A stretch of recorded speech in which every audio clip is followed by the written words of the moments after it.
నమస్తే welcome to Telugu one news. నేను మీ ఫజల్. మనతో పాటు తెలుగుదేశం పార్టీ అధికార ప్రతినిధి డాక్టర్ ఏఎస్ రావు గారు ఉన్నారు. ఆయనతో చిట్చాట్ చేద్దాం. సార్ నమస్తే. ఏంటి సార్ బీఆర్ఎస్ పార్టీ బీఆర్ఎస్ దుకాణాన్ని మూసేస్తున్నట్టు, మూసేయాలి అన్నట్టు నిన్న కడియం శ్రీహరి చెప్పడం ఈరోజు అన్ని పత్రికల్లో పతాక స్థాయిలో వచ్చింది. అంటే మూసేస్తారనుకోవచ్చా? పేరు మూసేస్తారా, పార్టీని మూసేస్తారా? ఇప్పుడు బీఆర్ఎస్ పార్టీ మన కేటీఆర్ ఏం చెప్తుందంటే, వీళ్ళకు సిగ్గు శరణముడి మాట్లాడతాడా, లేకుంటే ఏమన్నా మాదక ద్రవ్యాలు తీసుకుని మత్తు తాగి ఏమన్నా తాగి ఏమన్నా మాట్లాడతారా, తాగిన మైకంలో మాట్లాడితే అర్థం కాదు. తెలంగాణలో ఇప్పుడు బీఆర్ఎస్ ఎంపీలను గెలిపించకపోతే పార్లమెంట్లో తెలంగాణ అనే పదమే వినిపించదంట. అరే సన్యాసి, నీ పార్టీ నుంచే తెలంగాణ పేరు పీకేసినావు కదా, ఇక్కడ గల్లీలో నీకు రాజకీయం చేశాత కాదు, నువ్వు పోయి దేశ్కి నేత అని చెప్పేసి నువ్వు పోయి అక్కడిక్కడ తిరిగావు. నీ దేశ్కి నేత పర్ఫార్మెన్స్ ఏ విధంగా ఉంది, తెలంగాణని పరిపాలిస్తుంది, ఇలాంటి తుగ్లక్ అని చెప్పేసి తెలంగాణ పరువు తీసినావు నువ్వు పోయి అక్కడ.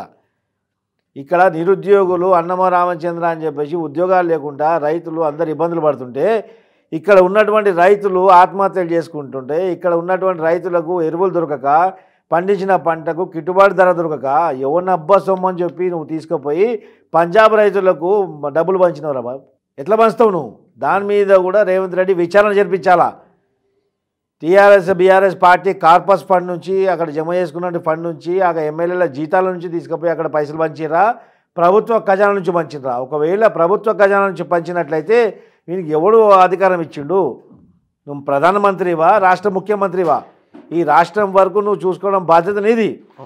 పొరుగు రాష్ట్రంలో, అది కూడా పంజాబ్లో పోయి నువ్వు ఏ విధంగా మస్తావు? పంజాబ్లో పోయి నువ్వు మంచి నీ బిడ్డతో అక్కడ లిక్కర్ దందాలు చేపించి రాష్ట్రం పరువు సిగ్గు తీసేసినావు నువ్వు అక్కడ. ఇప్పుడు బీఆర్ఎస్ అని చెప్పేసి మొత్తం అందరినీ ప్రలోభ పెట్టు, దేశ్కి నేత అని చెప్పేసి. నేను ఒకటి తర్వాత ఒకటి చెప్తున్నాను చూడండి, ఎంత పరువు తీసిండని. తన పరువు తీసుకోవడం కాకుండా మా దురదృష్టానికి ఇలాంటి ముఖ్యమంత్రి అయినందుకు యావత్ తెలంగాణ రాష్ట్రం సిగ్గుతోటి తలమోచుకునే పరిస్థితి నువ్వు చేసినావు. బీహార్లో వెళ్ళి అక్కడ పోయి నువ్వు ఆ పథకాలు ఆ సాయం చేస్తా, ఈ సాయం చేస్తా, ప్రతి దగ్గర పోయి ఇక్కడ ఉన్నటువంటి దోచుకున్న డబ్బు ఇక్కడ ఉన్న ప్రజల ఖజానా నుంచి తీసుకుపోయి అప్పడంగా పనిచేసినావు. అక్కడ స్కూల్ రినోవేట్ చేస్తాను, దత్తక తీసుకుంటావని చెప్పేసి చెవులో పెట్టి అక్కడ ఉన్నటువంటి ప్రజలకు బీహార్లో ఎర్రి పుష్పాలు చేసి వాళ్ళకి డబ్బులు ఇచ్చాము.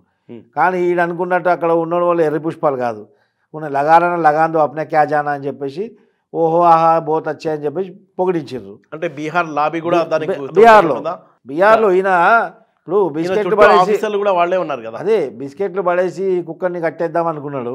కానీ బీహారీ కొడుకులు చాలా హుషారుగా. ఈయన చైన్కి, ఈయన తాడికి, ఈయన బిస్కెట్కి లొంగరు కాదు. ఈయన బిస్కెట్ తింటారు, తక్కువ పడితే ఈయన పిక్కలు కూడా కొరికేస్తారు వాళ్ళు. ఆ విధంగా ఉంటారు బీహార్ వాళ్ళు. అక్కడ పోయి అక్కడ ఏదో స్కీములు చేసి అది చేసి స్కూల్ ఏ విధంగా నడుస్తున్నాయి అని మొత్తం అలా పొగిడి, ఆ తర్వాత ప్రెస్ మీట్ పెట్టినప్పుడు దేశ్కి నేత కేంద్ర రాజకీయాల గురించి మాట్లాడదామని చెప్పేసి ప్రెస్ మీట్ పెట్టినప్పుడు నితీష్ కుమార్ ఏ విధంగా లేచిపోయాడు. అవును, 3 సార్లు 4 సార్లు లేచిపోతున్నా, బయట సాబ్. అంటే మీరు అన్నట్టు బీహార్ వాళ్ళు ఎలా ఇరికిస్తారంటే, అదే అరవింద్ కుమార్ ఉన్నారు కదా, ఈ రేసులో భలే ఇరికిచ్చారంట ఆయన్ని, కేటీఆర్ని. అదొకటి అయిపోయిందా? బీహార్ ఒక విధంగా అయిందా? శిబు సోరెన్ జార్ఖండ్ ముఖ్యమంత్రి కూడా ఆయనకు ఉన్నటువంటి అన్ని చేయించుకున్న తర్వాత మీటింగ్ అయిపోయిన తర్వాత ప్రెస్ మీట్లో కూర్చోమంటే కూడా ఆయన కూడా కూర్చోకుండా లేచిపోతుండు, పట్టుకొని కూర్చోబెట్టిండు. అవును, ఉద్ధవ్ ఠాక్రే దగ్గర పోయిండా, రాజ్ ఠాక్రే దగ్గర పోయిండు. అక్కడ ఉద్ధవ్ ఠాక్రే దగ్గర శివసేన దగ్గరికి వెళ్ళిండు. ఉద్ధవ్ ఠాక్రే శివసేన దగ్గర పోయిండు, 4 సార్లు పోయిండు. మహారాష్ట్రకు పోవడం రావడం అక్కడ ఉన్న వాళ్ళని తీసుకురావడం, ఇన్ఛార్జ్లని తన మనుషుల్ని తన చుట్టాలని పెట్టుకున్నాడు వేసుకున్నాడు. ఆ తర్వాత ఏమైపోయింది? అది మునిగిపోయింది. అవును, ఆ తర్వాత ఏమైపోయింది? ఆ స్వామి సాగుతోడి బెంగళూరుకు పోవడము, కుమారస్వామిని కలవడం, కుమారస్వామిని పిలుచుకురావడం, కొంత రైతు నాయకులను పిలుచుకురావడం, కుమారస్వామిని పిలుచుకురావడం. ఈరోజు కుమారస్వామి ఎక్కడ పోయినరా భయ్? అవును, కుమారస్వామి నీ ముఖం కూడా చూడట్లేదు.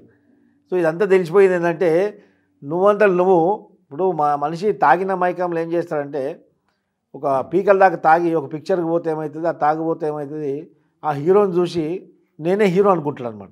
అవును, తాగిన మైకంలో. కేసీఆర్ రాత్రి కాగానే బేజా కలేజా పెట్టుకుని పెగ్గులు తాగి పెగ్గు మీద పెగ్గు తాగానే ఒక్కొక్క రాష్ట్రంలో భావించాడు అనమాట. ఒక 5-6 పెగ్గులు తాగానే ఇక నేనే దేశానికి ప్రధానమంత్రి అవుతారా భయ్, మొత్తం ఇక బీఆర్ఎస్ చేస్తా అని చెప్పేసి ఆ పెగ్గుల మహిమతోటి ఇది చేసిండు. ఆ మైకం నుంచి దిగిపడ్డాడు. ఓడిపోగానే దిగిపడి మొత్తం ఢిల్లీ ఆలోచించి ఢిల్లీ కన్నా కళ్ళలు జారిపడి మళ్ళీ గలీకి వచ్చినాం. అంటే ఇప్పుడు ఏమైపోయింది, దుకాణం బంద్ అవుతుంది అనుకోవాలా లేకపోతే లీక్ అదే చెప్తున్నా. ఇప్పుడు ఏమైందంటే మొత్తం జారిపడి ఇప్పుడు తిండి తీపలు లేకుండా మొత్తం డిహైడ్రేట్ అయిపోయినా మొత్తం. అవును. ఒక వ్యక్తి అస్వస్థ గురైతే అంటే హెల్త్గా కానీ ఏదైనా పాడైపోతే ఏమైతే డిహైడ్రేషన్ అవుతుంది. అవును. ఇప్పుడు మళ్ళీ బీఆర్ఎస్ నేను టీఆర్ఎస్ చేస్తా అవన్నీ ఇస్తే కాదు, నేను ఒక సజెషన్ ఇస్తున్నా. ఇప్పుడు బీఆర్ఎస్కి కావాల్సింది ఓఆర్ఎస్. అచ్చా. మొత్తం డిహైడ్రేషన్లో అయిపోయింది, మొత్తం డీలా పడిపోయింది కొడుకులంతా పింకిలంతా. ఇప్పుడు బీఆర్ఎస్ కావాల్సింది ఓఆర్ఎస్. ఆ బీఆర్ఎస్ని ఓఆర్ఎస్గా మారిస్తే జనాలు కమ్సకం ఒక జాలి పడతారు. ఓఆర్ఎస్ అనేది కరెక్ట్ సజెషన్ పేరు దాన్ని. బీఆర్ఎస్కు టీఆర్ఎస్ కానీ ఇంకా ఏఆర్ఎస్ పెట్టినా ఏం కాదు, దానికి ఓఆర్ఎస్ఏ కరెక్ట్. ఇప్పుడు అవసరం కూడా ఇప్పుడు డాక్టర్ కాబట్టి మీరు మంచిగా విశ్లేషించారు. బీఆర్ఎస్కి ఇప్పుడు ఓఆర్ఎస్ అవసరం ఖచ్చితంగా.